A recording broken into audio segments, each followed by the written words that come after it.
అందరికీ నమస్కారం అండి. నిన్న సుప్రీంకోర్టులో రాష్ట్రాల బిల్లులు అంశంపై గవర్నర్లు సమ్మతి తెలిపే అంశంపై నిన్న సుప్రీంకోర్టు ప్రధాన న్యాయమూర్తి జస్టిస్ బిఆర్ గవాయ్ నేతృత్వంలోని 5 సభ్యుల ధర్మాసనం ఒక కీలక తీర్పు వెలువరించింది. ఈ తీర్పు ప్రధానంగా చూస్తే గతంలో ఇదే అంశంపై 2 సభ్యుల ద్విసభ్య ధర్మాసనం ఇచ్చిన తీర్పుకి పూర్తి విరుద్ధంగా ఉంది.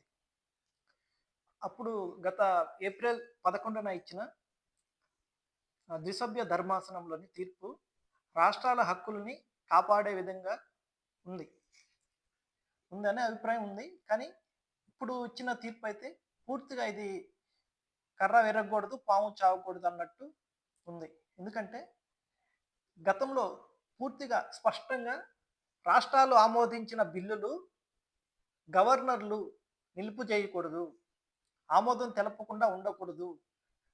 ఖచ్చితంగా 3 నెలల్లో ఆమోదం తెలపాలి. ఒకవేళ ఆమోదం తెలపకపోతే ఆ బిల్లు ఆమోదించినట్టుగానే భావించాల్సి వస్తుంది అని సుప్రీంకోర్టు స్పష్టంగా చెప్పింది. కానీ ఇప్పుడు అలా కాదు. రాష్ట్రపతికి, గవర్నర్‌లకి గడువు ఇవ్వకూడదు. సుప్రీంకోర్టులు గడువు విధించలేవు అంటూ క్లియర్‌గా చెప్పేశాయి. ఇంకా తమిళనాడు, పశ్చిమ బెంగాల్, కేరళ లాంటి రాష్ట్రాల్లో గవర్నర్లు ఆ రాష్ట్ర శాసనసభలు ఆమోదించిన బిల్లులని పక్కన పెడుతున్నారు అనే అంశంపై అప్పుడు దేశవ్యాప్తంగా చర్చ జరిగింది.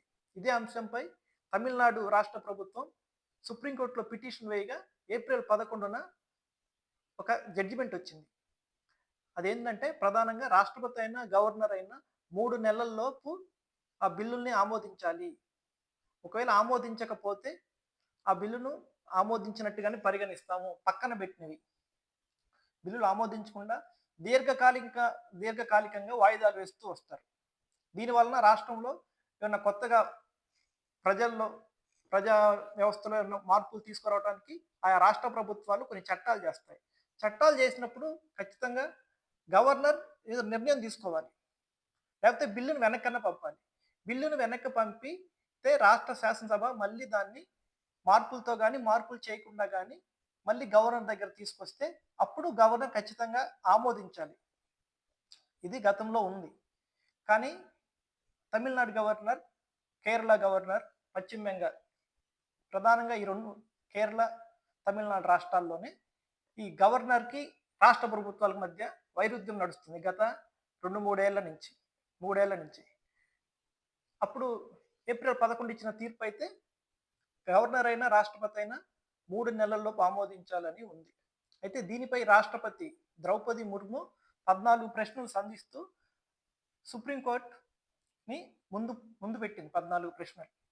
ఈ 14 ప్రశ్నలన్నీ కూడా ఇప్పుడు ఇచ్చిన జడ్జిమెంట్‌లో అన్నీ గవర్నర్‌కి, రాష్ట్రపతికి అనుకూలంగా వచ్చాయి.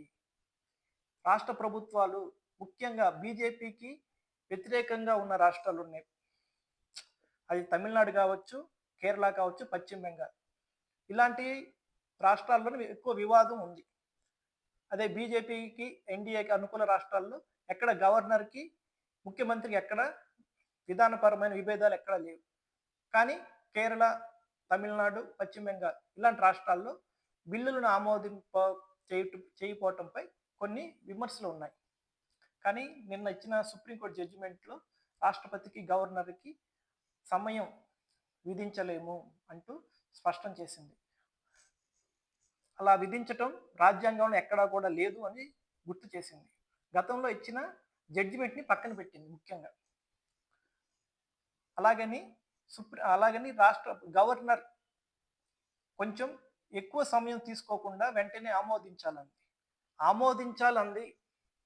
కానీ ఇదే అంశంపై మళ్ళీ న్యాయస్థానానికి వెళ్తే గవర్నర్‌ను ఆదేశించాం. మేము ఆదేశించగలం. నిర్ణయం తీసుకోండి అని కేవలం చెప్పగలం. అంటే అంతకుమించి ఇంకేం చేయలేరు. సుప్రీంకోర్టు అంతకుమించి ఇంకేం చేయలేదు గవర్నర్ విషయంలో అని స్పష్టంగా అక్కడే చెప్పింది. ఇంక ఇలాంటప్పుడు రాష్ట్రాల్లో బిల్లులు గవర్నర్ నిలుపుదల చేస్తే పరిస్థితి ఏమిటి? అంటే ఈ విషయంపై సుప్రీంకోర్టుకి వెళ్ళినా కానీ గవర్నర్‌ని మీరు త్వరగా నిర్ణయం తీసుకోండి అనే మాత్రమే కోర్టులు చెప్పగలయి. కోర్టులు చెప్పగలవు.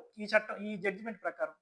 అలాంటప్పుడు ఇంకా ప్రతిపక్ష పార్టీల రాష్ట్రాల్లో ఇంకా న్యాయం ఎక్కడ జరుగుతుంది?